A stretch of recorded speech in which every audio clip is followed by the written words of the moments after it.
The cliffs of Dover, high, austere bulwarks of defense. Only 2 years ago, they represented home and safety to the deserted British Army at Dunkirk. Was it only 2 years ago when we saw the little ships creep in under the shelter of these cliffs and land the tattered, dirty, but still cheery British Expeditionary Force? Was it only 2 years ago that the British behind these cliffs trained and drilled while the factories worked and sweated to replace the arms that had to be left behind? It seems an old story now, but it was only 2 years ago. Behind these cliffs, Britain stood alone, at bay, and as we know now, with nothing much beyond a high courage and a resolve to die with its boots on. The British people awaited the blow they knew must fall. And so it was with no surprise that in those drowsy August days of 1940, the inhabitants of Dover heard the droning buzz of German bombers. This is it, they said, and went on with their allotted work. And then the few to whom we owe so much smashed the Germans from the sky, and the front line became a graveyard for German airplanes and German corpses. All this is old history now. But the front line is still there. The cliffs still look across at German France. What's it like in the front line country now? It looks much the same, except that the shattered aircraft have long since gone, and their flyers are buried in the little village cemetery, or in the fresh fields where the grass has long since covered the marks of their destruction. Does this mean that the front line, in peacetime called the Garden of England, has cleared up its war damage, buried its dead, and gone to sleep again? Certainly not. The front line of Britain is still very much alive. And what's more, it's got a new spirit. It no longer says, this is it, or here they come. It says, look out, Gary, here we come. It's maybe taken us those 2 years, but the front line is all set to be the United Nations jumping off board. Britain's garden is going to dish it out. Here's some people who'll tell you all about it. This is one of the places where Navy men and soldiers are training for invasion. These flat-bottom, armor-plated craft are assault landing craft, which together with other similar types of vessels are Britain's invasion barges. Round our front line, Britain has accumulated a vast fleet of these boats, and someday a new armada will sail. But this one will be going the opposite way to the last. Of course, they've been used already. Listen to able Seaman Fletcher. When I first started making these raids on enemy territory, I had to put the pongos ashore in the rowing boats. What do you mean by pongos? Oh, pongos are what the sailors call the soldiers. And here is Lieutenant John Lewis. We have craft here that have been used at the Fulton, Bordeaux, Grunewald and Boulogne. Our training is purely offensive. We take commandos and blokes like that on the other side on reconnaissance raids. The journey over and the landing itself is not much. But the worst part is waiting to take the soldiers off. What we have done so far is real small fry. But we are now waiting to show you what we can do in a real big way. But the frontline country is not just waiting to have a go at Hitler. It's preparing. It's a vast camp. Everywhere are convoys. On the quiet hills, tank squadrons maneuver and rehearse. Britain's citizen army, tough now and equipped with the finest weapons from the home and American factories, is putting the final polish to its training. And the defensive jobs are now largely taken by women. Here's a mixed anti-aircraft battery practicing. Hey! On! Fire on target! On target. High fire on target! First 9,000! 9,000, set! Understeady! On target! Predictor steady! Fuse 1, 2, fire! The girls here man the spotter, height finder, predictor, and radio location. We aim the guns, and the men load and fire them. We've had some casualties from bombs and splinters, but not as many as the Germans have had from our guns. Hey, target! Hey! But what of the civilians who are still in the camp? They've been carrying on as well as the services. Let's go and have a look at Dover. Well, it's here all right. A few more houses down, though. The old Grand Hotel where we reporters waited for Hitler has gone. And the Burlington stopped one, too. But the Salvation Army is still here, and playing as well as ever. And there's the mayor out taking a stroll. Good afternoon, Mr. Mayor. Good afternoon, my daughter. Tell us about Dover, Mr. Mayor. Dover's quite all right, as I told you last time. We are all very busy doing our jobs and looking after troops. We have our problems and our tragedies. They still have their tragedy. Driven from the inland towns by night fighters, the Nazi bombers that were to blast Britain into subjection are now forced to make hit-and-run raids on harmless seaside towns. Scuttling across the channel, they drop their bombs at random and then make for home. But despite it all, the innate optimism and cheerfulness of the English man or woman in the street prevails. Back at Dover, I met what I think is a typical inhabitant, Mrs. McEwen. I think you folks would like to meet her. Well, what do you want me to do this time? Just tell the folks what life is like in the front line. Well, it seems pretty much the same. Plenty of bombing and shelling. We've got used to that now. If it's got your name on it, you'll get it. The only thing that's really worrying me is, although the rations are being cut, I haven't got any flimmer. That's the spirit of the front line. After 2 years of bombing and shelling, she still laughs and thinks of her figure. But there's a reason for her cheerfulness. She knows that now, for every bomb or shell she dodges, the Germans try to dodge half a dozen. Mrs. McEwen symbolizes the optimistic spirit which is the most striking feature of Britain today. Let them do their worst. They'll get it back. But it's what's happening in the air over the front line that really keeps the Mrs. McEwens cheering. For months, every time she heard the drone of squadrons, she knew without looking up that it was the enemy.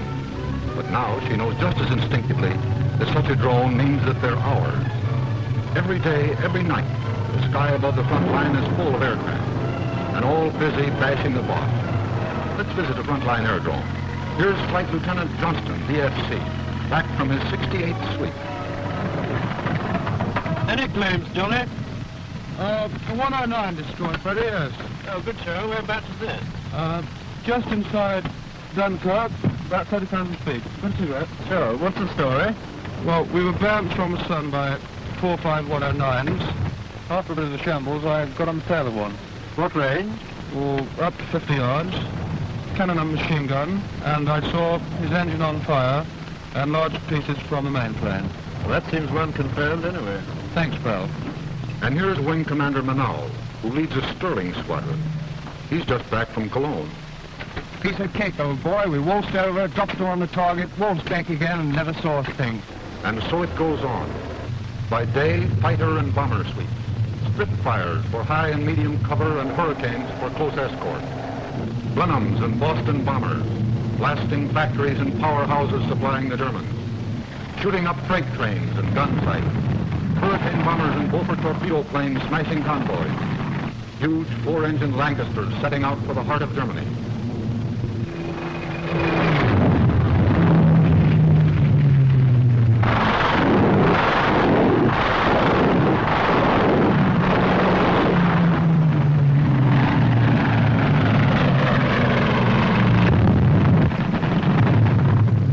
The continuous drone of Halifaxes, Wellingtons, Manchesters, and Sterlings off to smash German industry, just as Hitler's invasion fleet was smashed. For 2 years now, the war has ebbed and flowed across the front line. The Royal Air Force has started the flow. With Britain's 1,000-a-night raids, it has become a flood. And that's what the heroic people of the front line have been waiting for. Let Mrs. Swatheridge of Dover sum it up for you. We've been bombed, dive bombed, high-level bombed, machine gunned, been through 2 invasion scares. The last lot we had the house down about our ears. But we're still sticking it, and we're going to stick it till the boys go over the other side. Then we'll have a jolly good holiday, won't we, Father? Certainly will, Joe.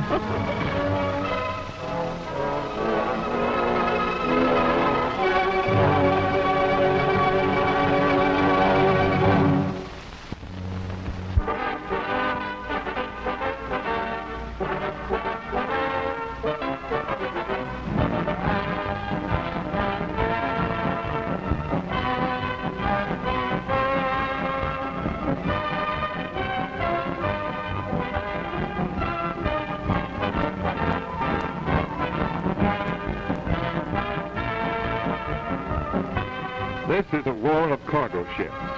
The shipyards of America are working day and night, but building them is only half the job.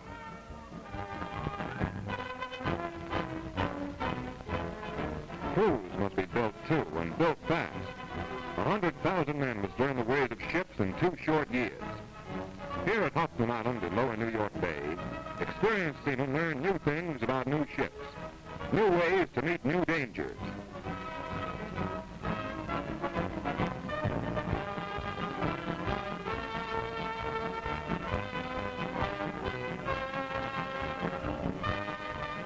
Handling a lifeboat is not easy. A torpedo doesn't wait for men to learn. Trained men, experienced men, know what to do.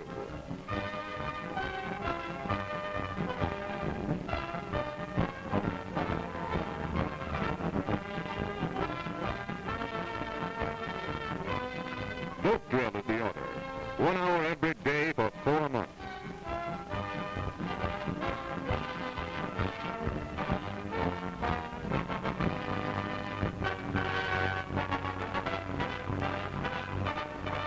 Target practice.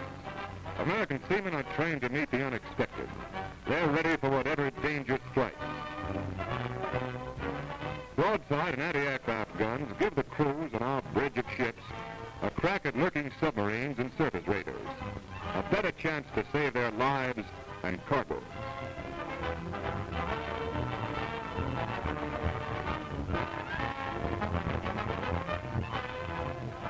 Nothing that can protect the men and ships from wartime dangers is overlooked.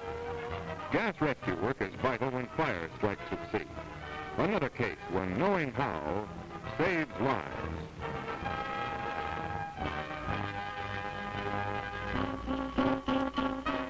Actual work in the ship's machine shop and with a welding torch makes it possible to repair breakdowns and damage at sea. Ships move on. They're not laid up in port so often or so long. At Gallup's Island in Boston Harbor, hundreds of young men qualify as sparks in from 6 to 9 months. They learn code and typing together, preparing for a necessary and time-honored profession. They learn a democratic discipline, stern but necessary to the safety of any ship. The rules of seamanship and conduct that fit them for a job at sea.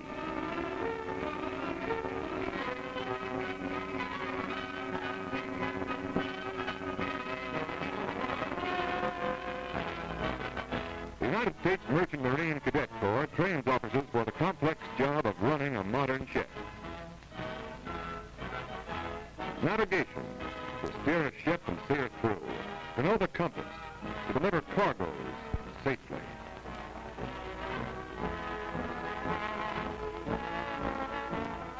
Shooting the sun, to use a sextant to find the ship's position, latitude and longitude.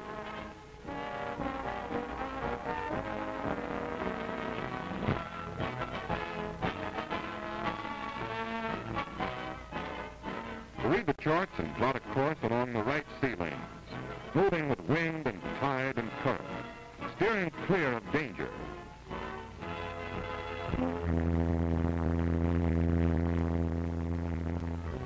To learn the signals, bells and whistles, to use the telegraph from bridge to engine room, to understand the instruments and gauges, how to read them and what each has to tell.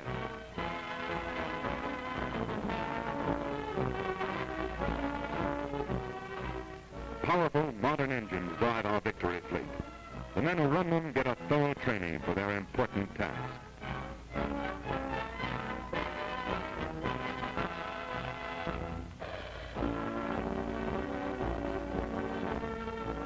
At historic Fort Trumbull in New London, Connecticut, and at Government Island in San Francisco Bay, training stations have been established for officers up from the ranks. These are older men with sea experience, going back to school now to learn the things that officers must know. Mathematics for navigation and engineering, spherical trigonometry and calculus.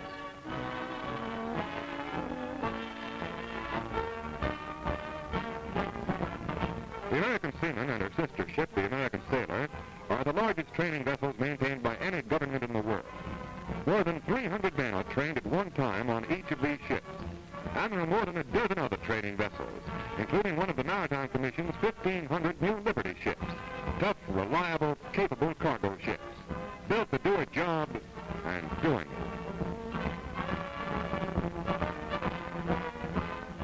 From waterfront cities, small towns and farms, boys and young men come to these training courses.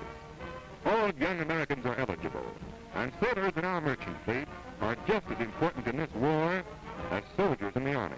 No previous experience is necessary, only a healthy body, a clean character, and a mind alert and quick to learn. Hard work and study call for good food and plenty of it. Cooks and bakers are trained at all apprentice seaman training units, and they know their stuff. A seaman has to know a lot of things. He starts with simple chores: to box a compass in a class on deck, to know his ropes and how to tie sailors' knots, to handle lines and splice a hawser,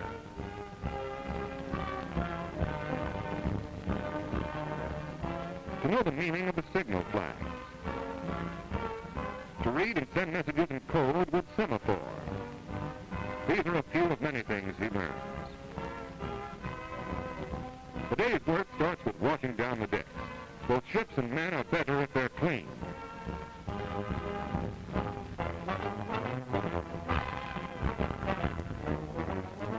Down to work and classes. To learn by watching and by doing. To light a new oil burner beneath a boiler. Men work better when they know the how and why. Here they learn them well.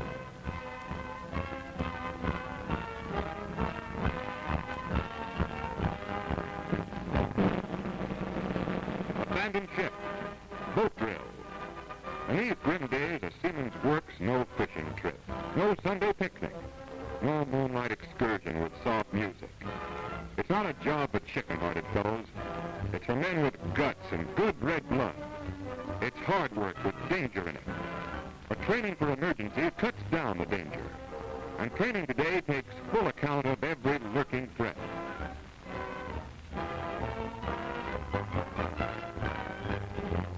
Come what may, trained men know what to do. That's why there's more and more of this knowing by doing. Learning how to launch a lifeboat.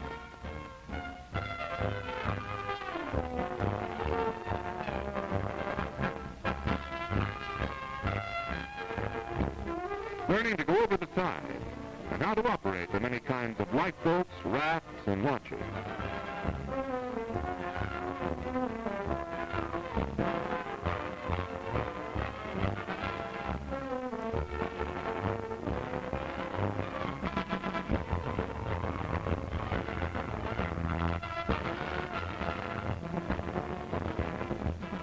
Graduation muster. They're full-trained seamen now, ready to serve their country in the way they've chosen, ready for storm or danger or peace with the sea. In the greatest war the world has ever known, we fight with our lives. We are the United Nations, united across the seas by a bridge of ships.